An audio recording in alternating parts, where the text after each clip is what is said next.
welcome to Tekoa Church. What an incredible day we have planned for you. God is moving at Tekoa Church. We are Allie and Austin Anderson, the lead pastors. We are so glad you're here with us today, whether you're joining us online or at one of our neighborhood churches. And if it is your first Sunday with us, we want to extend a special welcome to you today. We moved to San Jose almost 5 years ago to start a life-giving church, a church that would connect people to God. And we believe that when you get connected to God, you will be able to find and live out your purpose. We want to equip people to do that. And we are building a team of people that would do that here in San Jose. This is why Tekoa Church exists, to equip people to love God and love our city. We want to invite you along the journey with us. And if you're just here checking things out today, we hope you feel comfortable and welcome this morning. This series is one that I'm really excited about. There are times when our faith can be tested, times when it can be difficult to see God at work. We know that He's there and we know that He's trustworthy. Yet it can be really helpful to look at how God has worked in the life of somebody else to help encourage and strengthen us in our own faith journey. And today we're going to look at the story of Esther, which has always been one of my favorite stories in the Bible. I'm amazed at her faith, her willingness to step out and trust God and be obedient, even in a difficult circumstance. And so I am just really excited and know it's going to be an amazing day. We would love to have you pray with us as we get started to continue our time together today. Lord God, we just thank you so much. Thank you for this message and this series, Lord God, just this reminder to keep our faith in all circumstances. And I just pray over Austin today. I pray that you would speak through him, that you would move in his message. I pray that today would be a day where you touch lives and move and just strengthen our faith. I thank you for the story of Esther and just the opportunity we have to look at her life and how you worked, how that can encourage us in our lives as well. We pray all this in your name. Amen.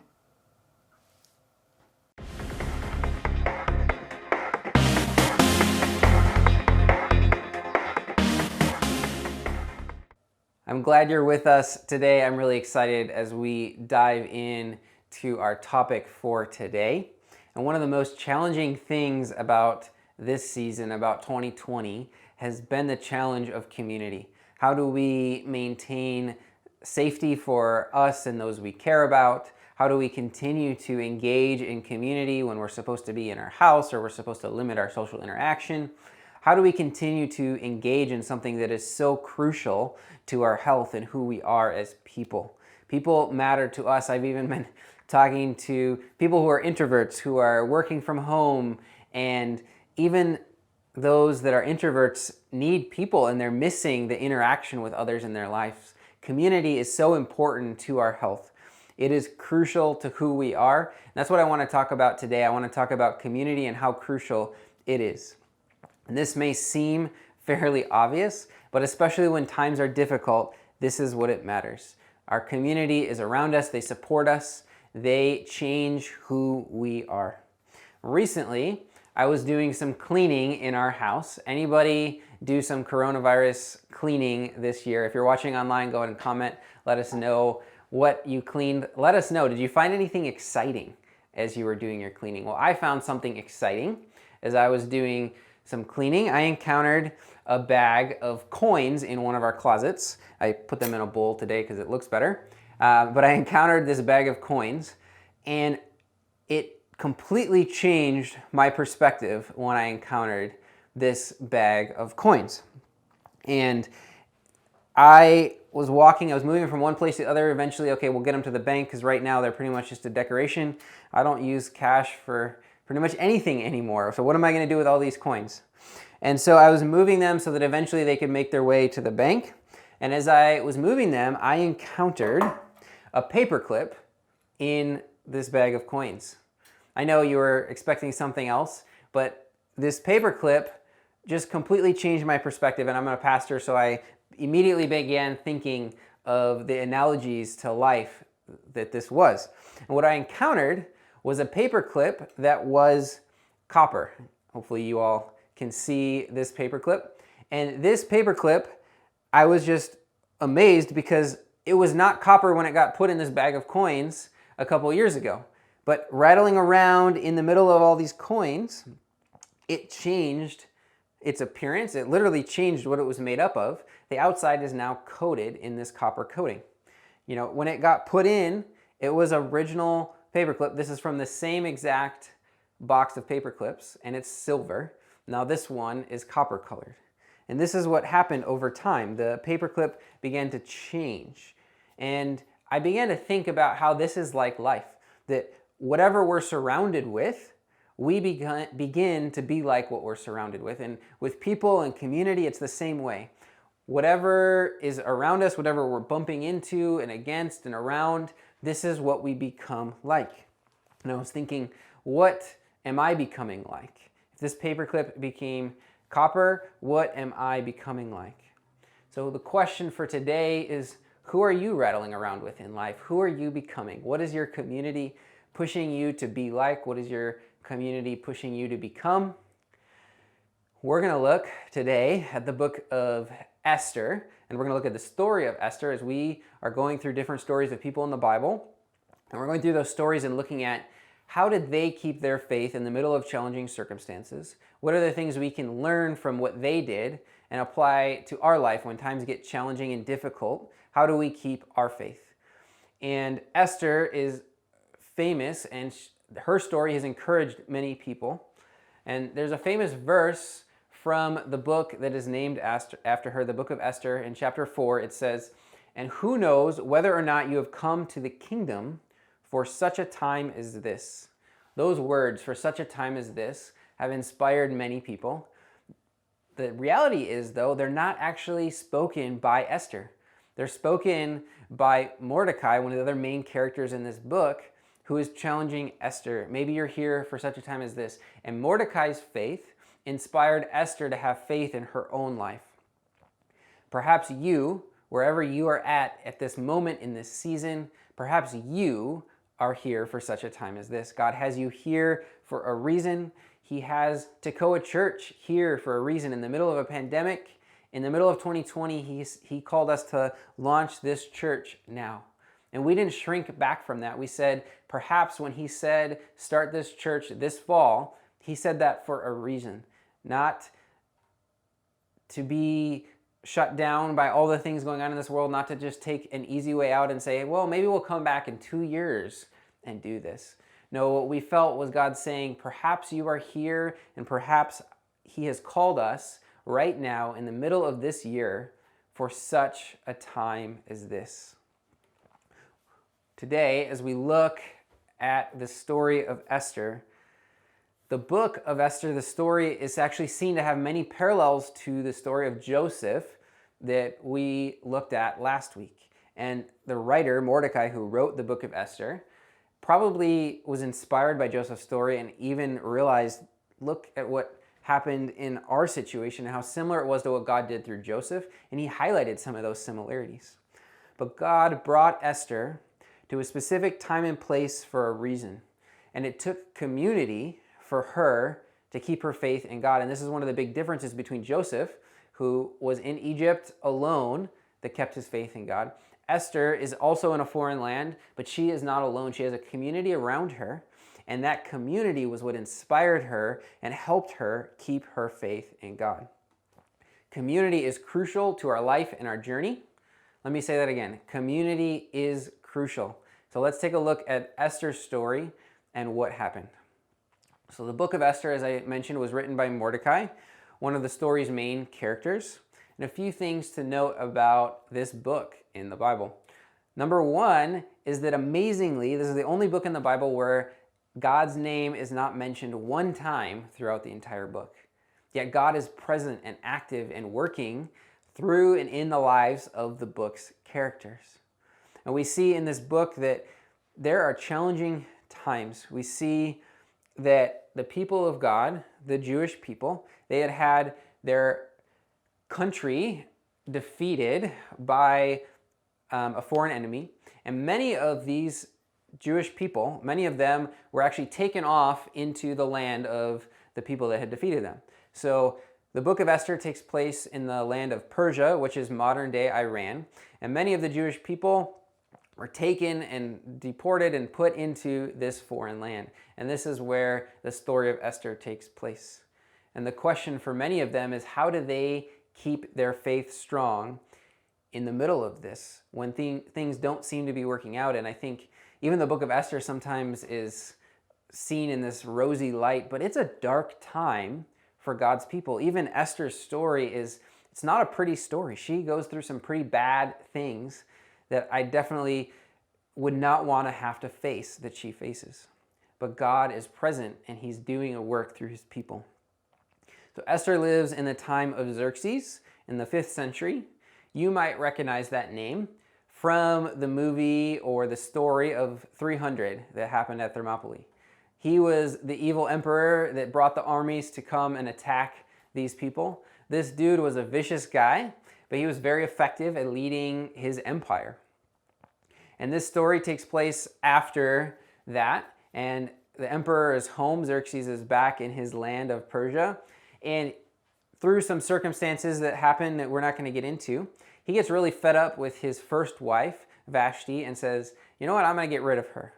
And this is where the story of Esther starts to take place. Now, Xerxes decides, through some advice of his people, that he is going to bring basically a bunch of women to see which one do I want to be my wife. Again, this is not the guy we want to emulate with what he did in his situation, but this is where Esther is. And so for 12 months, Esther goes through ancient beauty treatments to become more Persian, basically, and to become somebody that the emperor would like. So a bunch of women go through this same situation, and one by one they're brought to Xerxes, and he moves on from woman to woman until Esther comes. And Esther, who had gone through these beauty treatments for 12 months, she lived in this foreign land. Her people had been living in this land for some time now, and she is probably becoming a little bit Persian. She's looking like the people around her. She's probably even on the inside becoming a little bit like that. This guy that she gets brought before has all the power around her, and she probably begins to look a little bit like all those around her, not just on the outside, but even on the inside. She begins to have the fear that all these other people had of this guy. His first wife didn't make it, and as Esther gets brought before him, she gets chosen to be queen. And there's some benefits, I'm sure, that go along with that, but it's also not the best place that you probably want to be. She is in a challenging situation, and the people around this guy are afraid of him because he has all the power. So she is in this spot that I do not envy. And change can be hard to notice when it happens over time. Over time, Esther probably is, more and more Persian, and even her thoughts and her thinking, her actions, she becomes like those that she's surrounded and the culture she's in. But over time, the situation develops and it slowly comes to a boil for her, where she has to decide what is her identity and what is she there for? Is she there just like everybody else to get some things that she wants to gain power, or is she there for a reason? And so in this story, there's two powerful figures that are in the political landscape. One is Mordecai, one is Haman. And they have some serious disagreements. And Haman is after power. Mordecai is just trying to stand up for his faith. And this guy Haman is one bad dude. I mean, he hates Mordecai so much that he hatches a plan to not just take out Mordecai, but he decides, I'm going to get a plan and get the emperor to sign off on a plan to commit genocide against all of Mordecai's people. I'm going to hatch this plan that when this date occurs, we're going to execute every Jew that is in the land. He is not a good character. And the heat is on even for Esther, who is a Jew, but she doesn't realize it. Mordecai realizes what is happening. The emperor signs off on Haman's plan of, yeah, okay, you did some good things for me. I'm going to go along with this. Let's take care of all of this Jewish people. And Mordecai is in a bad spot and he's upset. And so he tears his clothes. He goes off into the streets and there's pretty much an ancient protest that Mordecai is a part of, and the Jews throughout the land, many of them participate in, just mourning for the loss of what is going to happen to their people. And Esther just clearly does not understand the circumstances. She decides, oh, Mordecai tore his clothes. That must be what he needs. Let's just solve this problem for him. I'm going to send him some more clothes. So she sends one of her servants to go give Mordecai more clothes. And he is like, you are missing the point. I think she just really didn't get it. And Mordecai probably is just astounded that she is not understanding this real situation. See, Esther had become a Persian woman. And Mordecai responds to the messenger and says, this is what happened. All of our people are going to be killed. And Mordecai says to the messenger, tell Esther that she needs to stand up for our people. She needs to stand up and say something to the emperor. But Esther, who became a little or a lot of bit Persian, responds through the fear of the people. She responds not realizing the situation that she's in, and she says that the law is set. She hasn't been called to go before the king, and not anybody can just go and appear. She says, if I appear before him, if I go before him with my request, and he doesn't extend his scepter to me, that's the way the law was set. That was the king's way of decreeing that, okay, this is okay, then I'm going to be killed. I can't do it. I won't risk it. So she sends this message back to Mordecai.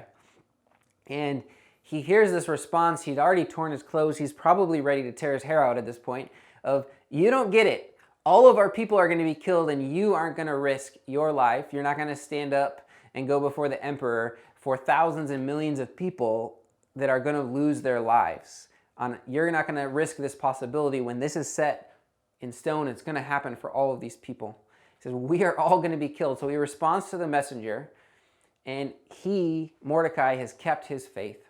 And he gives Esther one more opportunity, and he says, you need to live out your faith. He responds to the messenger. He says, do you think to yourself that in the king's palace you will escape any more than the other Jews? You yourself are one that the king has decreed against. You might have hidden it. He might not know right now that this is who you are, but the truth is going to come out. You think you're fine today, but it's going to happen. You just need to choose the part you're going to play in this drama as it unfolds. For us today, the world is happening. Culture is happening. 2020 is going on. You will be affected. Politics are happening. The BLM movement is happening. Coronavirus is happening. Limited options for work, social interaction are happening. The question in the middle of all of this, in the middle of our lives, is not whether you are going to be influenced by it. The question is, what part are you going to play? And do you have the strength to play the right part? And in this situation, as we see in Esther's story, her community, especially of Mordecai, was influential in her having the courage to stand up and play the right part. So Mordecai responds in faith. He says to the messenger, he says to Esther, I'm going to give you one more opportunity. He says, for if you keep silent at this time, relief and deliverance will rise for the Jews from another place. He doesn't doubt his God is going to provide. He's not worried. But he gives Esther the opportunity to be a part of it. He says, but for you and your father's house, you're going to perish if you don't stand up right now. But God will provide for our people. And who knows whether you have not come to the kingdom for such a time as this. Esther, the ball is in your court. Now is the time to choose. What are you going to do? Wow, this guy had faith. What if you were here right now, wherever you are, wherever you're listening to this, wherever God has placed you at this time, what if you were here for such a time as this? One of the most famous phrases in the Bible, God is at work. What if you were here for something more than yourself? What if you were here for such a time as this? This is us today. God is on the move around us. As a church, we have chosen to be a part of what God is doing. When everything was happening this year, we didn't shrink back. We said, what if we were here for such a time as this? What if we were supposed to launch a church now, not in 2 years when it's easier? Maybe God is telling you today, what if you were here for such a time as this? God is saying, I'm at work. I'm going to bring salvation to my people. I'm bringing freedom and hope to this city. I'm bringing life to those around. The question today is whether you are going to be a part of it, because I'm going to work either way. Salvation is coming for my people either way. Do you want to be a part of it? Do you rise up or do you shrink back? Do you move away because you think it'll be easier and cheaper? Or do you say, it's not always going to be easy? Even being a part of a startup church like this it's not always easy. But what if you committed to it? What if you were here for such a time as this? What if you were here to be a part of the movement that God is doing in our city? God is on the move. Are you going to be a part of it? Will you participate? Or will you stand on the sidelines? Or will you walk somewhere else? This is God's message. He is bringing hope and salvation to our city. The question is, are we going to be a part of it? As a church, we are a part of it. It's going to happen. Do we engage with those hurt by politics, race, COVID, the challenges of life in San Jose, or do we shrink back? I'll tell you what we're going to do as a church. We are going to engage in this challenging situation, and we are going to be a part of what God is doing. We're going to be a part of His work. Even though the conversation can be messy at times, we are going to engage and step forward. We're going to stand up for those in need. We as a church are going to be a part of God's plan here, and we are going to see Him work and see Him be on the move. We're going to see God provide as we partner with His plan. Just as the people of God did at the city of Tekoa, where we get our name, they moved forward with God's plan and saw God work on their behalf. So Esther gets this second opportunity from Mordecai, and she responds in verse 15. She says, Then Esther told them to reply to Mordecai, Go, gather all the Jews to be found in Susa, and hold a fast on my behalf, and do not eat or drink for 3 days, night or day. I and my young women will also fast as you do. Then I will go to the king, though it is against the law, and if I perish, I perish. Mordecai then went away and did everything that Esther asked him to do. They fasted, they prayed together. Esther rises to the occasion. And then she asks her community to stand with her. She doesn't rush forward. She moves forward with a purpose. She asks the people to stand with her, and they do. She has community to support her in this challenging time. She has the community to support her as she stands out. Without it, Esther would have probably not even been challenged to go before the king in the first place. Without it, she probably wouldn't have had the courage to go before the king. But her community comes and fasts and prays with her, and she forgot who she was to be, but Mordecai reminded her, this is who you are. In our situation, there's 3 things that I want to encourage us to take away from this. Number 1, community reminds us of who we are supposed to be and what we are supposed to do. Community reminds us of who we are supposed to be and what we are supposed to do. Without her community, Esther would not have realized that she was becoming Persian. She would not have realized that she was supposed to stand up and be who God had created her to be. That she was supposed to stand up for her people. Her community is the one that gave her perspective. See, external perspective is so important in life. That external perspective can see things that we can't always see about ourselves. You know, we just look at who we are and we see that, oh, this is what it looks like. But the community can look from the outside and say, no, this is what I see in you. And their perspective is so important to us in our life. You need to have people in your life that are doing this. Community is crucial to us, reminding us who we're supposed to be, reminding us of who God is. They're crucial for us. Number 2, community supports you. Community supports you. Esther went through this situation and she said, oh, yes, I need to stand up. I need to be who God had called me to be. I need to live out my purpose. And she asked her community to fast and pray with her. When you have challenging situations, Who is around you, rallying around you, supporting you in your time of need? We all go through times where we need the support of other people. Community is crucial because they support you in your times of need. And number 3, community is crucial because they support our faith in God. Community supports our faith in God. They remind us, just as Mordecai did to Esther, that we can keep our faith, that God is faithful to us. They remind us that God is at work even when it doesn't seem like he's at work. Even when you're in a horrible situation like Esther and some of her people were in, God is still at work in that. And because she kept her faith, because Mordecai kept his faith, God's plan was worked out. The Jewish people ended up being saved. We see the king respond in favor to Esther, and the plot of Haman is uncovered and how evil of a guy he was, and the king says that the Jewish people will be saved, and this thing that was going to happen doesn't happen. God provides because of Esther's faithfulness. He provides for his people. So what do we do with this? The question for us today is, who is your community? We need to have a group of people around us. And in this season, even if you are at home, for some of us, that's the track we need to take. We need to really limit our social interaction. But for all of us, we need to have a community of people.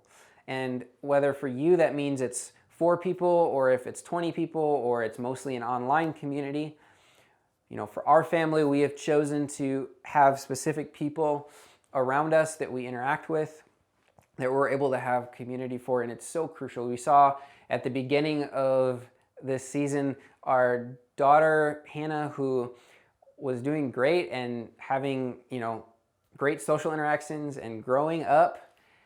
We saw her growth start to be shunted, and she started to be fearful of other people, and we just decided she needs to be around some other people her age. Even yesterday we were hanging out with another family, and it was crazy to see how quickly she would imitate her friends and imitate some of the people around her that were her age. And that can be a great thing. She was able to learn some good things from her friends. But whoever we're around, whoever we're rattling around with, is going to influence us. And if we're not really interacting with anybody, we're going to be influenced by technology or whatever it is that is in our lives. We're going to become consumed by whatever's in our lives. We need to be around people that are influencing us in a good way. And Allie and I have even been talking recently about how are we pursuing friendships as a couple and as individuals of people that can support us in our faith, that can encourage us. Who are we investing in? Because during this time, it is harder than ever to maintain and really develop those important friendships. And I want to encourage you today, take the time to invest in those friendships. Take the time to reach out. Take the time to seek out those friendships and those relationships. It doesn't mean you are only around yes people. It doesn't mean you're only around people like you. It doesn't mean you're only around Christians. But be careful who you are listening to. Be intentional about who you're surrounding yourself with so that you can have people that are building you up, that are keeping you and helping you keep your faith. Be a part of people that are challenging you to make a difference with your life. And this week, as I've been studying the story of Esther, something stood out to me that hasn't stood out to me in the past. And this is what happened 4 chapters later. In chapter 8, Esther ends up going to the king again. It says Esther spoke again to the king. So she went before him a second time when her life was at risk, depending on how the king responded. But this time she didn't need all the prep. This time she had been encouraged and reminded of her faith, and she knew, I need to go before the king, and I'm going to go do it. She had been changed because she had been living her life and her purpose and seeing God at work in her life. Her faith had been strengthened by her previous situations. It says in verse 4, the king held out the scepter to Esther. She responded a second time and faced the risk of the king and her life, and she was glad to do it, and she knew that her God would provide. Our lives change us. Our circumstances change us. Who are you being like? 2020 is changing us. Some of this is good. Some of it is not good. I'm worried, though, that some of us, even me, that we can be slowly changing in ways that aren't good. And it's not going to be solved by getting back to the way things were before all of this, by getting to 2021 or a vaccine or a certain political candidate getting elected or reelected. It's not going to get changed by any of this. It's going to be influenced, but it's not going to solve all of our problems.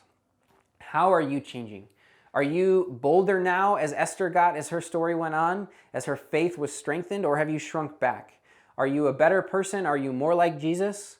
You need to be around people that are helping you discover and live out your purpose. We all have a purpose in this world. That's why Tekoa Church exists, to help people connect to God and to discover and live out their purpose. You are here for such a time as this. It's not a maybe. God has placed you in your situation right now for a reason, for such a time as this. He has a purpose for you. You are in San Jose or your city that you're listening from for such a time as this, living in 2020 right now for a reason. We as a church are not shrinking back this year. We are moving forward with purpose because we know that God is at work around us. He's at work in our city, and we are going to be a part of it. We're going to be a part of what He is doing to change lives. We're already seeing it happen as He works through us to bring about His purpose in this city. We want to see this city transformed and people find freedom and hope. That's what we believe happens when you get connected to God. We want you to be a part of that. We want you to be a part of bringing what God is doing in this city. More than that, we don't want you to just experience those things of purpose and freedom and hope. We do want that. But more than that, we want to equip you and see you helping other people experience those things, because God is doing that in this city. We want to see you bringing about His purpose around us. This is the church, not a building, not a 60-minute, 90-minute Sunday service. It's a group of people helping each other believe in God and go as He leads. This is something we can do now more than ever. So find your people, find your community, and be a part of it. Be a part of a community that is investing in others. Be a part of a community that is helping you hold on to, develop, and keep your faith. Find those people, invest in those relationships. Through Tekoa, you can do that through our Sunday groups, whether it's online or in person. We have groups to help you have a community of people around you, encouraging you. We have Alpha during the week, a prayer group during the week. Those are some important steps that I want to encourage you to take if you haven't already, to invest in community. Don't stop there. Live out your purpose in this world. We want to equip you and help you to do that. So this week, I want to encourage you, invest in your relationships, invest in community, friendships, and dive in deeper, because it is so important to our health. Community is crucial. And as we conclude our time today, there is an important part to all of this. See, Jesus is the one who helps us live out this in our world. He's the one that allows us to have freedom and hope, to experience new life in Him. And He wants to equip you to live a life of purpose and mission in this world. He wants to have a relationship with you. He came to this world to live as an example for us. He came to this world and He died for our sake, and He rose again to new life. And He wants relationship with you. Whether that's you coming back to that relationship, investing more in it, or whether it's you coming to Him for the very first time, He's saying, I want relationship with you. And He's saying, I'm offering you new life. I'm offering you strengthened life. I want to encourage you in your faith journey. He wants to come alongside of you. You just have to accept what He did on the cross for you and choose to live your life for Him. So like I said, whether you are coming back to Him or whether you are coming to Him for the first time, He's saying, this is available to you. I want to have a relationship with you, and I want to equip you for purpose and mission in this world. So I want to invite everybody in a moment here to pray along with me. And if you are choosing to come to Jesus, I invite you pray these words alongside of me. So everybody right now, I invite you to bow your head and pray with me. Jesus, I need you in my life. I've messed up at times. I choose to believe in you. I choose to believe that you died and rose again for my sake. And right now I'm choosing to live my life for you. God, I want to pray for everybody this morning, wherever they're at. I pray that you would help them realize why they are where they are, that they are there for such a time as this. I pray for those struggling right now with community and relationships. I pray that you bring new people and strengthen relationships into their lives. I pray as a church, we would be a community that supports one another, that draws one another to you, that we would be a people that works together to encourage one another's faith. This morning, I pray everybody would know that you are present, that you would work in their lives. I pray this all in your name. Amen. This morning, if you took a step of faith, if you want or need prayer, I encourage you in a moment, as Ali is going to share, to let us know on the Tekoa Card. And I want to invite you back next week as we look at another story from the Bible of somebody that faced challenging circumstances, more challenging than probably any of us is going to face. But they kept their faith in the middle of it, and they got to see God at work. So we invite you back next week for that. As we finish our time together, I'm going to give it back to Ali, who's going to share a few last things with us today.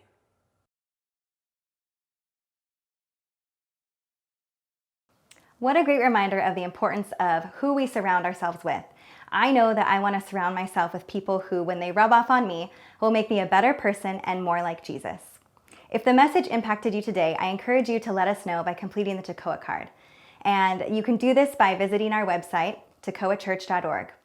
This card we complete each week as a family, and we do that so that we can find out ways that we can be praying for you and ways that we can get you connected to community. So I encourage you now to complete that card. We also take time each week to worship God through our giving.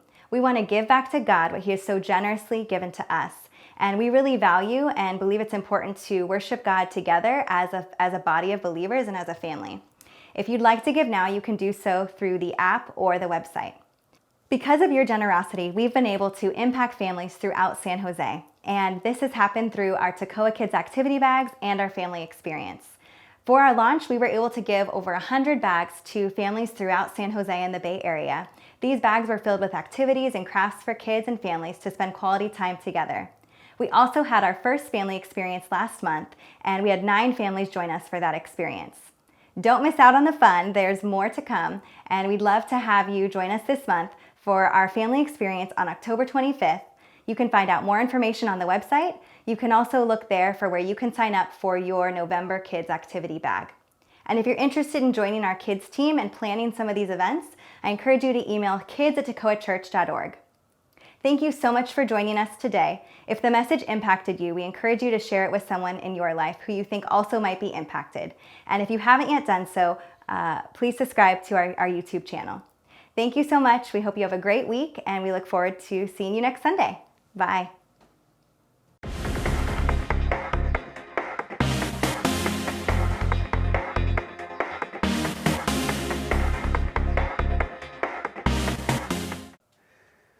Thank you for joining us today. If you joined us live, I want to invite you to the online group that we have that starts right now.